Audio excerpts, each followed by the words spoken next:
Olá, meus queridos. Chegou mais um dia de termos o nosso curso, a continuação do nosso estudo na Bíblia, a Bíblia comentada aqui com Rodrigo Silva, onde eu tenho o privilégio, dado por Deus e também por sua aceitação, de ser o seu companheiro de jornada nesse estudo profundo da Palavra de Deus, das Escrituras Sagradas. E eu louvo muito a Deus por esse privilégio, de coração, louvo mesmo. Eu fico feliz porque, através disso, eu consigo passar para você conteúdo bíblico, conhecimento bíblico, tudo que durante anos e anos eu fui estudando, justamente para poder beneficiar a você. E eu também sou beneficiado, pode ter certeza disso, porque cada vez que eu volto ao texto bíblico, cada vez que eu tenho que relê-lo, preparar uma aula, uma palestra, um artigo, enfim, eu estou também voltando para a Bíblia Sagrada. Aliás, eu até me lembro, falando isso aqui, de um episódio, na verdade é uma aplicação homilética que pode ser feita do milagre de Jesus da multiplicação de pães e peixes. Você conhece esse texto nos evangelhos, já ouviu falar várias vezes dele, seja num culto da igreja, numa missa, ou até mesmo numa conversa informal ou num filme sobre a vida de Jesus. Pois bem, Jesus mandou que os discípulos separassem a multidão em grupos, e os discípulos é que deveriam levar o pão para as pessoas. Agora imagine a cena. O discípulo ia até Jesus com o cesto, Jesus abençoava o cesto, multiplicando, é claro, os pães e os peixes, e os discípulos iam e distribuíam às pessoas. À medida que as pessoas iam se servindo, a cesta do discípulo ficava evidentemente vazia. Então o que ele tinha que fazer? Voltar a Jesus. Ele voltava até Jesus, Jesus abençoava de novo, apareciam novos peixes e pães dentro da cesta, ele ia e distribuía. À medida que o pessoal pegava e repetia o processo, a cesta ficava vazia, ele vinha novamente a Jesus. Nesse processo, olha o que acontecia. No processo de distribuir o pão multiplicado por Jesus, o discípulo ficava sempre indo às pessoas e voltando ao mestre. Então o estudo da Bíblia Sagrada é a mesma coisa.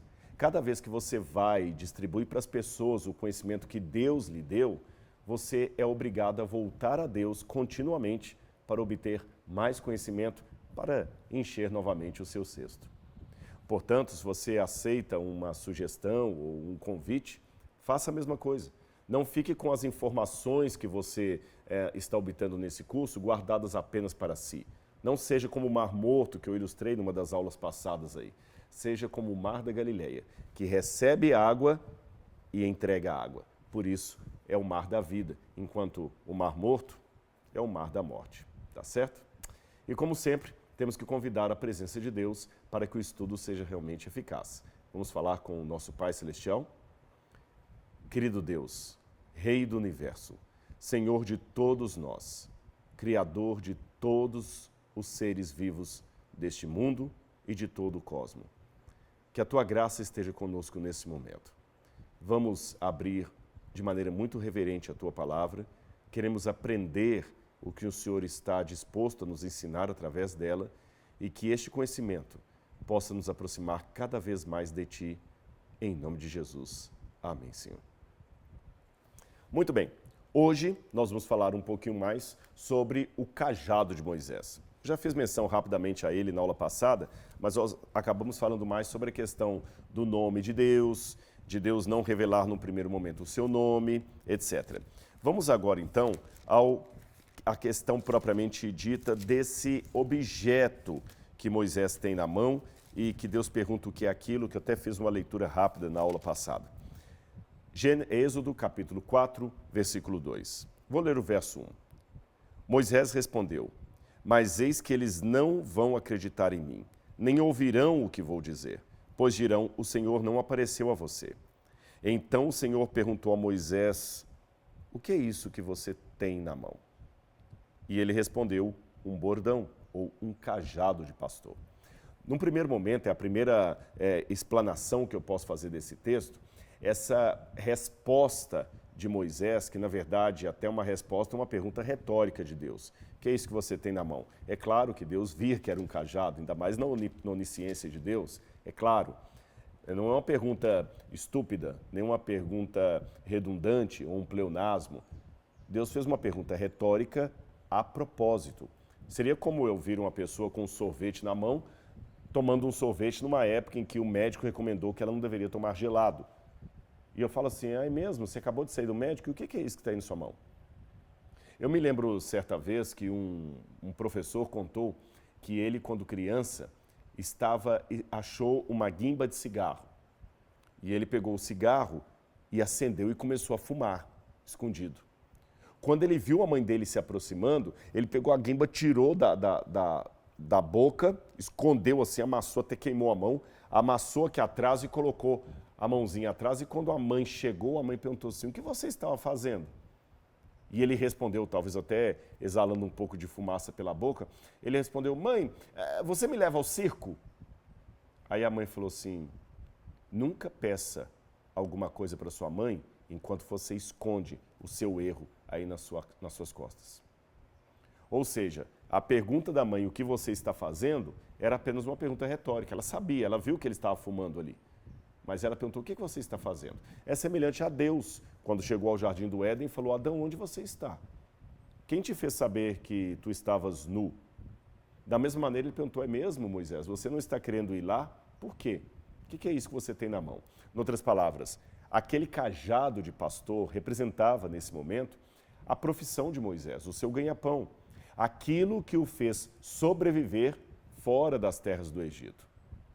Moisés já estava há praticamente 40 anos sem ir à região do faraó, sem ver o rio Nilo ou qualquer um dos seus algozes, daqueles que podiam querer matá-lo. Moisés tinha até um trauma do Egito, porque ele fugiu de lá e ele realmente fugiu tendo a sentença de morte decretada. Moisés também, eu deduzo, a Bíblia não diz isso, não deve ter tido uma infância e juventude fáceis, porque você se lembra do episódio. Ele foi encontrado no rio Nilo, mas ele não pôde imediatamente ir para a casa do faraó. Ele foi criado por sua mãe real, sua mãe de sangue, até ele ter uma idade para que a filha de faraó pudesse levá-lo para o palácio. Mas talvez todos soubessem que ele era um hebreu. Então ele era, de certa forma, rejeitado dos dois lados. Ele era rejeitado do palácio, porque ele não era de sangue egípcio. Talvez Hatshepsut fazia todo um cenário para protegê-lo, mas ele também era rejeitado pelos hebreus, porque ele era aquele hebreu que estava numa vida agradável, enquanto os outros estavam ali sob o sol, construindo cidades e fazendo tijolos ali a duras penas, a mando dos carrascos de Faraó. Sabe, aquela questão assim, quem é você? Você não é mais dos nossos. Você agora está lá, entre os riquinhos. E no lado dos riquinhos, você não é dos nossos, você é lá dos hebreus. Moisés, então, se eu fizer uma leitura psicológica de Moisés, ele deve ter crescido cheio de traumas, cheio de rejeições. E no auge da sua força, quando ele pensou que agora ele ia fazer aquilo de libertar o seu povo, novamente ele é rejeitado pelo seu povo, que fala assim, quem colocou você como juiz entre nós? Vai nos matar como matou o egípcio? E os próprios hebreus o denunciam. E ele agora é rejeitado e foge para cada vez mais longe. Talvez Moisés não queria nem mais saber do Egito. Você sabe que quando você adquire um certo trauma, o burnout, por exemplo, o burnout, que é uma doença terrível, a pessoa quando adquire o burnout, que é um pós-estresse, ela adquire tal trauma de determinado elemento que, por exemplo, se o burnout dela se deu em relação ao emprego que ela tinha, a simples contemplação da logomarca da empresa é o suficiente para a pessoa ter um ataque de pânico, só de ver a logomarca da empresa onde ele trabalhou. Isso é terrível. Eu não estou aqui para terapizar Moisés, eu não sou um psicólogo, mas estou me arriscando a fazer um exercício psicobiográfico de Moisés. Tanto é que a Bíblia fala que em determinado momento ele diz assim, Senhor, eu sou pesado de língua. Toda hora ele dá uma desculpa, né? Senhor, eu sou pesado de língua, como é que eu vou poder falar? Eu não tenho como falar, quer ver? Olha aqui o que diz, por exemplo, o capítulo 4, versículo 10. Então Moisés diz ao Senhor, Senhor, eu nunca fui eloquente, nem no passado, nem depois que falaste ao teu servo, pois sou pesado de boca e pesado de língua. Muitas pessoas entendem essa expressão pesado de boca e pesado de língua, significando que Moisés era gago. Não, os melhores comentários acreditam que essa expressão hebraica, pesado de boca e pesado de língua, significa que ele já não tinha mais fluência na língua egípcia, sob a qual ele fora educado. Só que é estranho, sabe por quê? Porque geralmente, quando é um idioma que você aprende na fase adulta, de fato, depois de muitos anos sem falar aquele idioma, você pode perdê-lo, pode perder a sua fluência. Eu já tive idiomas que eu estudei depois de adulto e não tive convivência com eles e acabei perdendo praticamente tudo. Se não convive, você perde. Porém, isto não é verdade em se tratando de um idioma que você aprendeu na infância, que você foi alfabetizado naquela língua. Por exemplo, eu tenho um amigo que ele foi educado falando apenas polonês em casa. A família só falava polonês. Hoje, ele é adulto, ele não conversa polonês com ninguém, ele não tem oportunidade de falar polonês, nunca esteve na Polônia, mas certa feita, quando ele foi buscar alguém no aeroporto, sem saber falar inglês, descobriu que o indivíduo era polonês. Ora, ele veio falando polonês de lá até aqui. E eu perguntei, você conseguia entender tudo? Ele falou, olha, às vezes eu me atrapalhava com uma coisa ou outra. Por exemplo, as palavras toalha, às vezes fugiam, algumas palavras modernas, porque o polonês que ele tinha era polonês que ele aprendeu com os avós. A mesma coisa também com uma pessoa do alemão, que ele aprendeu alemão na infância e um dia foi para a Alemanha, ele teve alguma dificuldade de falar alemão ali, porque o alemão moderno não é o alemão da guerra que ele aprendeu com os avós, mas ele conseguiu se comunicar. Outro exemplo que eu dou também é de uma senhora que foi membro de uma igreja onde eu fui pastor lá em Minas, que ela aprendeu na infância o croata. E ela falou que mesmo depois de idosa, ela tinha uma Bíblia em croata, que ela lia, que ela lembrava da infância dela e assim foi. Em outras palavras, idioma que você aprende na fase adulta, se você não usa, você perde. Mas idioma que você aprendeu na infância, ele não tem como se perder. No caso de Moisés, o egípcio era a língua que ele foi criado junto com ela. O egípcio e o hebraico. Não fazia sentido ele dizer, sou pesado de língua. Tudo indica que ele estava com tanto trauma que ele já não queria nem falar mais egípcio. Não sei se eu posso dizer que Moisés teve um burnout, mas pelo menos algo próximo de um trauma, isso sim, ele teve. Ele não queria voltar para o Egito de jeito nenhum. Por isso que ele estava apresentando argumentos atrás de argumentos para Deus, para que ele não precisasse sair dali. E Moisés estava numa zona de conforto. Agora ele era casado, já tinha filho, o seu sogro o respeitava, era um bom homem, homem de princípios. Ele poderia raciocinar consigo mesmo, veja, Deus foi tão bom que me mandou para um lugar longe do Egito, onde eu possa ter uma família que tem o mesmo Deus da minha mãe, o Deus dos Hebreus. Eu estou feliz aqui com Jetro. Talvez Moisés até estava feliz religiosamente. Quando Jetro fazia um sacrifício ali, Moisés participava junto com a família, oferecia incenso ao Deus verdadeiro, não adorava nenhum ídolo. Quem sabe erguia uma pedra ali, como aquelas pedras erguidas no deserto, em homenagem ao Deus verdadeiro. Estava ali com as suas cabras, 40 anos, é muito tempo para você se acostumar. Zona de conforto. Aí Deus pergunta para ele, o que é isso que você tem na mão? Minha profissão, meu ganha-pão, o cajado. Em outras palavras, você tem a sua zona de conforto, né? Tá bom, Moisés. É essa sua zona de conforto que está impedindo você de cumprir o que eu estou mandando? É isto que você está usando como desculpa, como obstáculo? Então tá bom. Joga a sua zona de conforto no chão. Vamos ver o que vai acontecer. Aí vem o lado irônico da história. Vamos continuar lendo. Então Deus lhe disse, jogue no chão o seu cajado, o seu bordão. Ele jogou o cajado no chão, e o cajado virou uma serpente. E Moisés fugia dela. Ou seja, o seu ganha-pão, a sua zona de conforto, podem se tornar um instrumento de Satanás para tentar impedir você de cumprir o desígnio de Deus. Então, cuidado. Aqui eu vou até fazer uma aplicação para os nossos dias. Cuidado com aquelas questões que você pode sempre apresentar como argumentos para não cumprir o chamado de Deus. Eu mencionei há algumas aulas atrás o provérbio, que também é um dos que eu tenho de cabeceira, que diz: quem quer dá um jeito, quem não quer dá uma desculpa. E quando você não quer fazer uma coisa, as desculpas sempre aparecem. E elas são razoáveis, elas fazem sentido, têm lógica.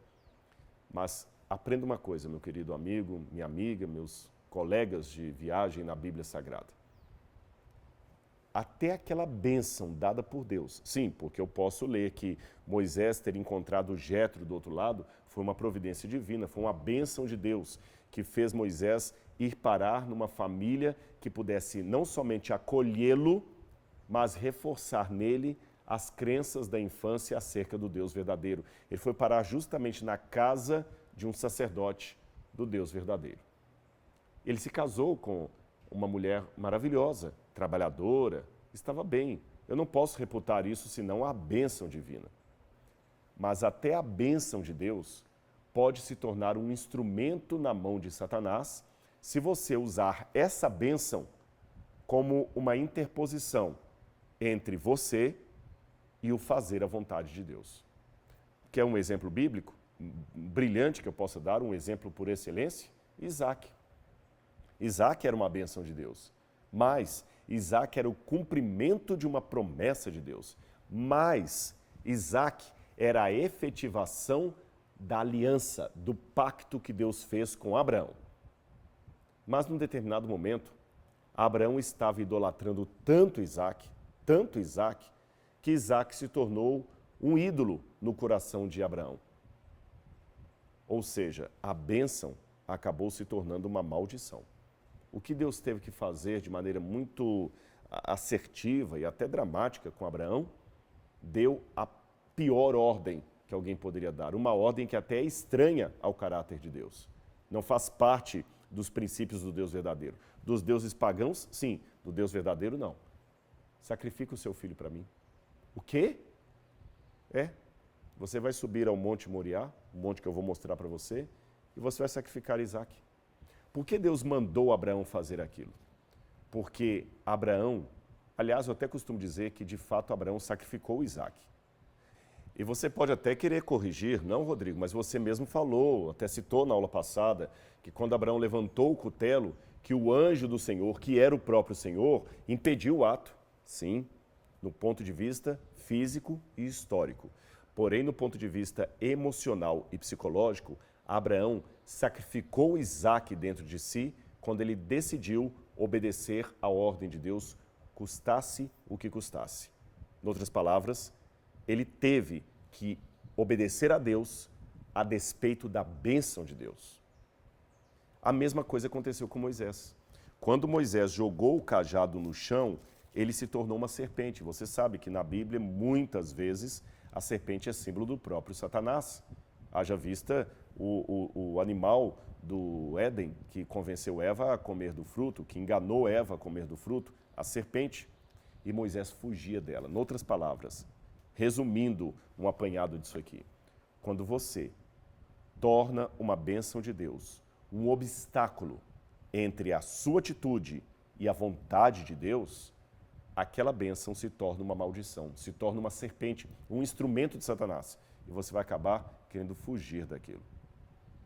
Isso acontece, por exemplo, com a busca desenfreada por riquezas e coisas materiais, que acabam culminando naquilo que Schopenhauer descreveu como a ânsia de ter e o tédio de possuir. Tá bem? Agora, se você já entendeu isso aí, de maneira mais estranha e inusitada, olha o que Deus ordenou Moisés fazer assim que a serpente estava correndo atrás de Moisés. Vamos ler aqui, a serpente que era o cajado jogado no chão. Vamos ler de novo Êxodo capítulo 4, versículo 3. Então lhe disse, jogue-o no chão. Ele jogou o cajado no chão e o cajado virou uma serpente. E Moisés fugia dela. Então o Senhor disse a Moisés, estende a mão e pegue-a pela cauda. Ele estendeu a mão e pegou-a pela cauda, e ela se transformou em bordão. Vamos raciocinar duas coisas aqui. Ora, aqui está Moisés fugindo, tá bom? E a serpente correndo atrás de Moisés, e Moisés fugindo dela.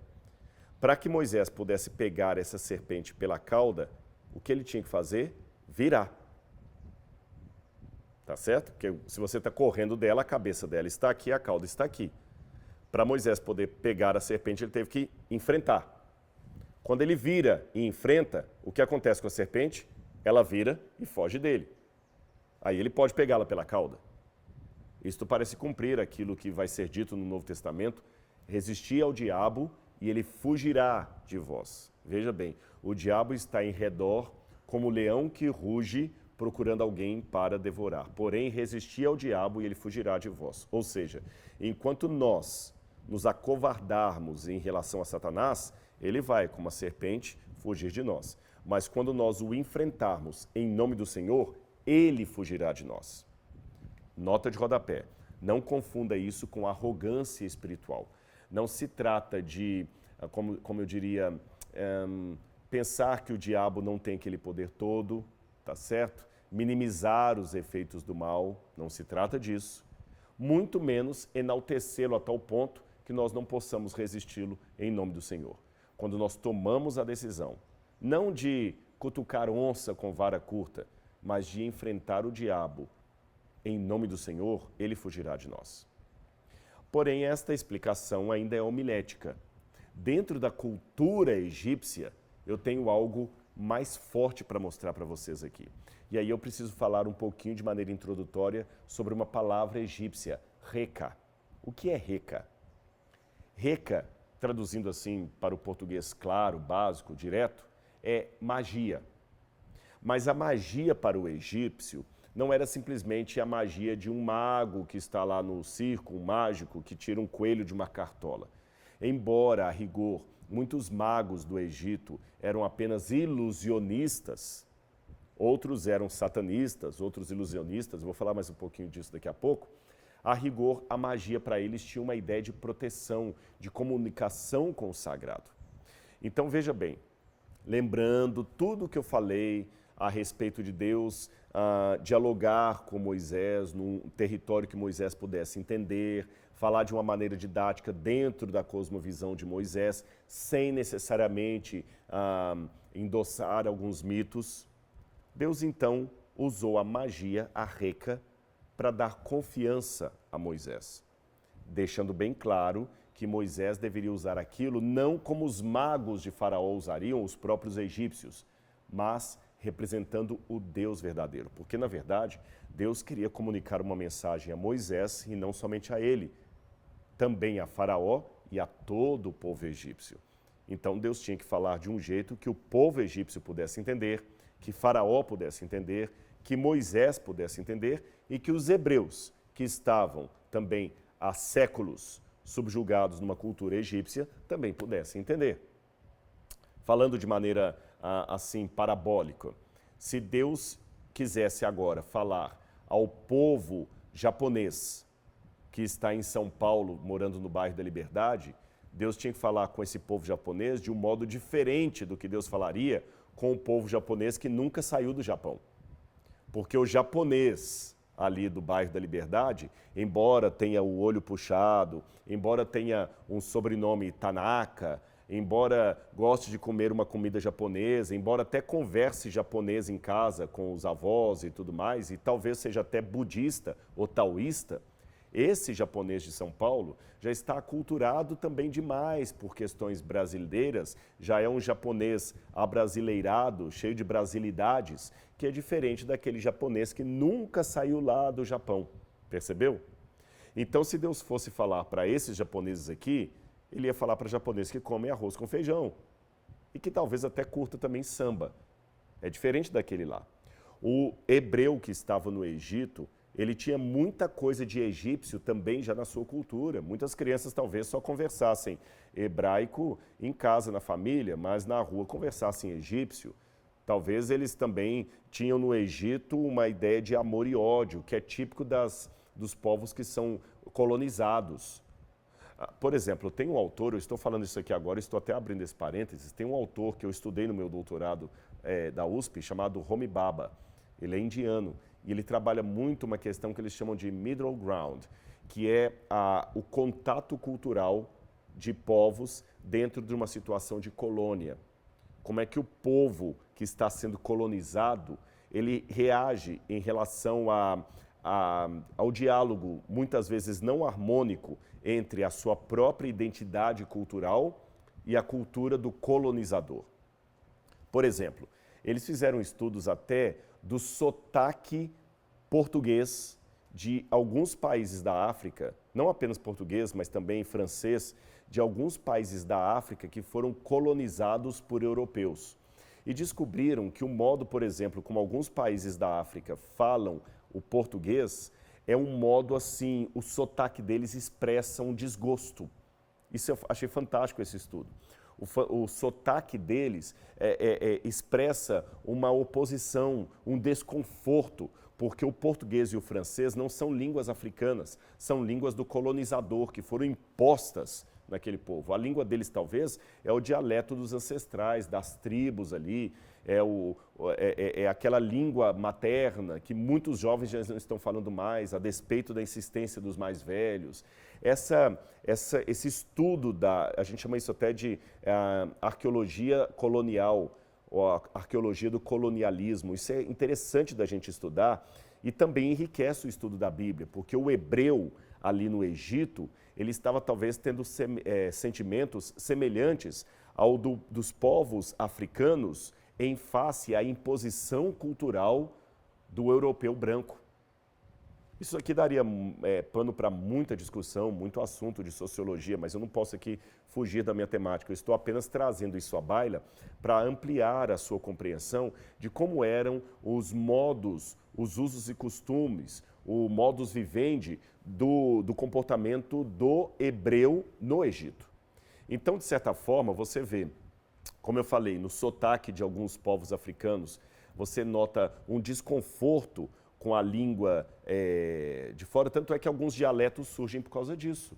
Por exemplo, o crioulo é um dialeto que surgiu de uma forma do cabo-verdiano, por exemplo, falar o português. Tem algumas ilhas que falam português e tem algumas ilhas que vieram do francês. Então você tem um crioulo, que é uma mistura de português com dialetos nativos, e você tem um crioulo que é a mistura do francês com dialetos nativos. Né? Então, a maneira de falar o crioulo é um protesto contra a imposição linguística. Então, os hebreus também, sabendo que isso é um fenômeno humano, não é um fenômeno africano, é um fenômeno humano, os hebreus, como humanos, também tiveram uma relação de oposição à cultura egípcia. Só que, paradoxo a isso, você tem uma ojeriza àquela cultura do colonizador, mas você tem também uma adesão à cultura do colonizador, que você acaba, paradoxalmente falando, absorvendo aquilo que você mais odeia. Só que você absorve dentro do seu próprio modo de ser. Aí faz sentido, e para mim é uma evidência da historicidade bíblica, faz sentido quando eu pego o Pentateuco e descubro que 65% das palavras emprestadas do hebraico aqui vêm do egípcio. Aqui também eu entendo por que Moisés tem atitudes, expressões idiomáticas egípcias. Apaga o meu nome, risca o meu nome, que eu mencionei em aulas anteriores. Está fazendo sentido isso para você? A mesma coisa acontece aqui. Deus falou, olha, pega a serpente pela cauda. E por que pela cauda? Usando a reca.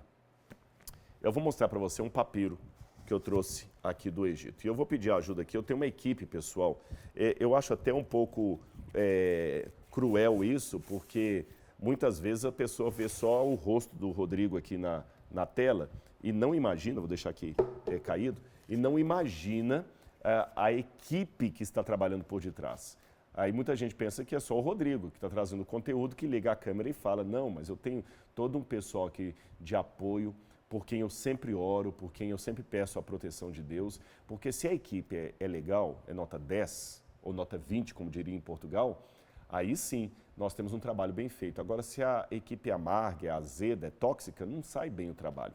Então eu quero pedir uma coisa para vocês, já que muitos que estão aqui comigo, milhares dos que estudam a Bíblia comigo, são pessoas também de oração, de fé, orem não apenas pelo Rodrigo, mas pela minha família e pela minha equipe, tá bom? Porque uma noite de sono bem tida do câmera resulta num bom trabalho para chegar para você aí, tá certo? E que Deus abençoe sempre os nossos relacionamentos aqui, que sempre são muito bons. Às vezes há um probleminha aqui de uma câmera que falha, alguma coisa, e é o espírito de harmonia da equipe que consegue driblar essas coisas para oferecer com muito carinho um trabalho de qualidade para você, tá bom? Então, eu já vou pedir aqui de maneira espontânea a ajuda do Lucas, é um dos membros da equipe, para abrir um pouquinho comigo aqui esse papiro, e o Douglas, que está na câmera, vai me ajudar aqui.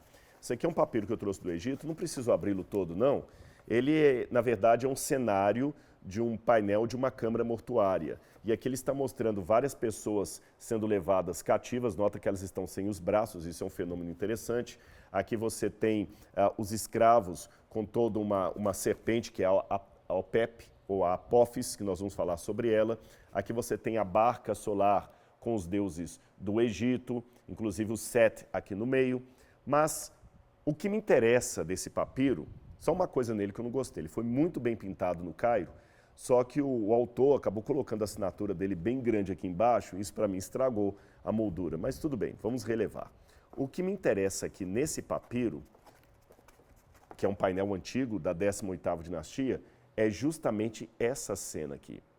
Você tem, preste atenção, eu acho que o Douglas está fechando aí o close para você ver, você tem uma divindade egípcia, o deus Horus, que tem a cabeça de um falcão, e como Horus também é uma das manifestações do deus Sol, você tem o disco solar na cabeça dele, que é essa bola vermelha. Esses detalhes serão importantes à frente porque eu vou falar nessa ou na próxima aula.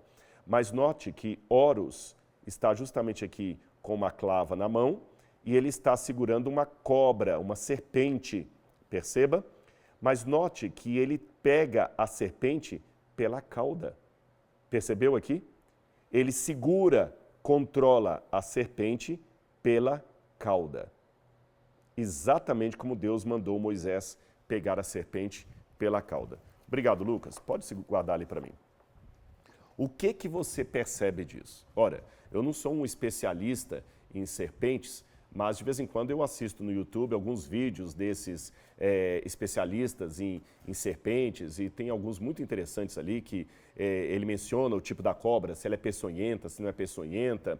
Tem um que ele anda pelo Nordeste procurando cobras debaixo de pedras e tudo mais, ele filma as cobras, ele mostra. Tem também alguns documentários gravados na Austrália de pessoas que acham muito cobra dentro de casa, a cobra rei, a cobra cuspideira. Aí tem que vir um casal que com um instrumento ali tiram a cobra, depois soltam. É muito interessante isso. Eu gosto de ver. No vídeo, ao vivo e a cores, eu tenho um pouquinho de pavor de cobra. Mas uma das coisas que eu aprendi vendo esses vídeos de canal fechado, TV por assinatura, pay-per-view, ou então no YouTube, é que você sempre tem que dominar uma cobra pegando-a pela cabeça. Eu sempre vejo os treinadores, o pessoal vai pegar tirar o veneno, segurar a cobra, ele vai até com aquele ferrinho ali, e ele distrai a cobra, daqui a pouco ele vai, ele dá o bote, literalmente, e pega a cobra pela cabeça. Mas Deus mandou Moisés pegar a cobra pela cauda, o que não faz sentido nenhum. Mas vendo aquela cena egípcia que eu mostrei para vocês no papiro e outros emblemas egípcios da Reca, eu descobri isso, que na cultura egípcia, a forma de dominar o mal, a cobra, a Reca, a magia, é segurando pela cauda. Por isso Deus manda Moisés, pega pela cauda, pega com firmeza, confie na Reca que eu estou dando para você, que é superior àquela magia que você aprendeu lá no Egito, quando você, como adolescente, morando já no palácio, via os magos fazendo ali cenas de ilusionismo ou até invocando poderes das trevas para levar o povo ao paganismo. Pega pela cauda. E é interessante que esse ato de pegar pela cauda é exatamente um ato típico do deus Horus. Ele pegava pela cauda. Lembra que eu falei com vocês também num dos vídeos passados daquele mito de Horus, que também foi colocado num barquinho de juncos no rio, não é isso? Escondido do seu tio Set, que queria matá-lo, e que talvez até quando a Hatshepsut abriu o cestinho, ela pensou que poderia ser o Horus que estava ali, ou enviando aquela criança junto com Rapi, o deus Nilo, lembra de tudo isso? Pois é, à semelhança de Horus, Deus fala com Moisés, pega a cauda, pega a cobra pela cauda. Moisés conhecia cenas como esta que eu mostrei para vocês, ele sabia o sentido do que Deus estava lhe mostrando. E Deus ainda foi mais adiante. Tem um detalhe que eu vou comentar melhor na próxima aula, porque o tempo hoje já está caminhando para o fim. É interessante quando Deus fala como Moisés deveria se portar diante de Faraó. Olha aqui, Êxodo capítulo 4, versículo 8. Quando fala para Deus se apresentar a Faraó, Deus fala o seguinte, Êxodo capítulo 4, versículo 16. Ele falará por você ao povo. Deus falando que Arão iria ser o intérprete de Moisés. Ele será como se fosse a sua boca, e você será para ele como Deus. E não somente para Arão, Deus também falou para Faraó, eu colocarei você como Deus para Faraó. Na mentalidade do povo egípcio, Faraó era o Horus em figura humana, pois Moisés deveria ser o Horus para Faraó.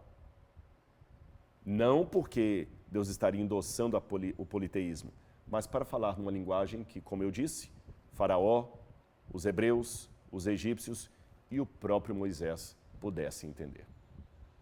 Está gostando desse conteúdo? Está enriquecendo a sua leitura? Você está, de fato, lendo a Bíblia de uma forma que você nunca viu? Então, eu quero fazer um pedido para você. Se as aulas estão sendo válidas, eu quero pedir que você vá lá no meu Instagram, tá bom? No Rodrigo Silva Arqueologia, e deixe um comentário lá. Olha, eu assisti a sua aula do Êxodo, eu estou gostando, está edificando minha família. E convide outros também para assistirem lá nos comentários. Olha, pessoal, faça o curso, é bom e tudo mais. E você está ajudando, não ao meu salário, você está ajudando também a edificar o Museu de Arqueologia Bíblica. E isso é muito bom, tá certo? Você está ajudando a academia, o NASP, você está trazendo cultura para o Brasil e, de quebra, está ganhando um bom conhecimento da Palavra de Deus. E eu sou beneficiado por ser aquele que Deus deu o privilégio, a oportunidade de partilhar esse conhecimento com você. Tá certo? Bom, mas o tempo já está chegando ao fim, não quero cansar você com muita informação, senão isso é contraprodutivo, perde um pouco a didática, mas na semana que vem nós vamos continuar estudando essa questão do cajado de Moisés, da reca, da magia e como Deus foi construindo tudo para levar uma mensagem a Faraó, ao povo hebreu, ao povo egípcio e uma mensagem também que fala ao nosso coração hoje aqui no século XXI, tá certo? Então vamos ficando por aqui, bom descanso e a gente se encontra na próxima aula. Um abraço e até lá!